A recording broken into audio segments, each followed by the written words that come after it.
ایک بندہ حضرت علی رضی اللہ تعالی عنہ کی بارگاہ میں حاضر ہوا، آ کر عرض کرنے لگا کہ یا علی، مجھے کوئی ایسی نصیحت کرے، مجھے کوئی ایسا فارمولہ بتائیں کہ میری بیوی ساری زندگی مجھ سے پیار اور محبت کرتی رہے، میری بیوی کے دل میں کبھی بھی میری نفرت پیدا نہ ہو۔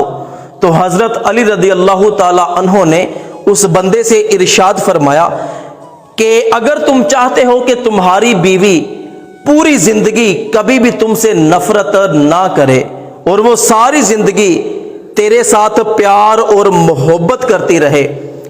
تو اپنی زندگی میں 3 باتوں کا خیال رکھنا۔ وہ بندہ عرض کرنے لگا کہ حضرت کون سی 3 باتیں، جلدی بتائیے۔ تو حضرت علی رضی اللہ تعالی عنہ نے ارشاد فرمایا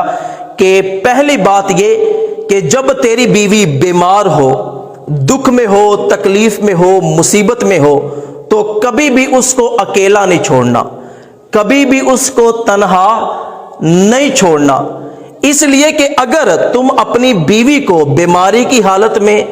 پریشانی کی حالت میں، دکھ کی حالت میں، تکلیف کی حالت میں اکیلا تنہا چھوڑ دو گے تو تمہاری بیوی کے دل میں تمہاری نفرت پیدا ہو جائے گی جو ساری زندگی ختم نہیں ہوگی، اس لیے کہ وہ سمجھے گی کہ میں مروں یا میں جیوں، اس بندے کو میری کوئی پرواہ نہیں ہے۔ دوسری بات یہ کہ کبھی بھی ساری زندگی اپنے گھر والوں کے سامنے، اپنے ماں باپ کے سامنے، اپنے بہن بھائیوں کے سامنے، اپنے رشتہ داروں کے سامنے، دوسری عورتوں کے سامنے اپنی بیوی کو ذلیل نہ کرنا، رسوا نہ کرنا، بے عزت نہ کرنا،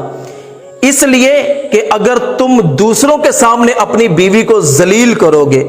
رسوا کرو گے، بے عزت کرو گے تو اس کے دل میں تمہاری نفرت پیدا ہو جائے گی اور وہ بھی دوسروں کے سامنے تمہیں ذلیل کرنے کی، تمہیں بے عزت کرنے کی کوشش کرو گے۔ اگر تم اپنی بیوی کو عزت دو گے تو تمہاری بیوی بدلے میں تمہیں عزت دے گی، اس لیے کہ بیوی کو عزت دینا یہ ایک عزت دار مرد کا کام ہے۔ اور تیسری بات یہ، کبھی بھی اپنی بیوی کے والدین کو، اپنی بیوی کے بہن بھائیوں کو، اپنی بیوی کے رشتہ داروں کو گالیاں نہ نکالنا، ان کو برا بلا نہ کہنا۔ اگر تم اپنی بیوی کے ماں باپ کو گالیاں نکالو گے، بیوی کے بہن بھائیوں کو گالیاں نکالو گے، اس کے رشتہ داروں کو برا بلا کہو گے تو تمہاری بیوی کے دل میں تمہاری نفرت پیدا ہوگی اور وہ بدلے میں تمہارے والدین کو برا بلا کہے گی، تمہارے بہن بھائیوں کو برا بلا کہے گی، تمہارے رشتہ داروں کو برا بلا کہے گی۔ اگر تم اپنی بیوی کے والدین کو، اس کے بہن بھائیوں کو، اس کے رشتہ داروں کو عزت دو گے، ان سے پیار محبت کرو گے تو تمہاری بیوی تمہارے والدین کو عزت دے گی، تمہارے رشتہ داروں سے پیار اور محبت کرے گی، ان لوگوں کے ساتھ اچھا سلوک کرے گی۔ نبی کریم صلی اللہ علیہ وآلہ وسلم نے ارشاد فرمایا کہ جس طرح تم اپنی عزت چاہتے ہو، اپنے گھر والوں کی عزت چاہتے ہو، اسی طرح بیوی کی بھی عزت کرو، اس کے گھر والوں کی بھی عزت کرو۔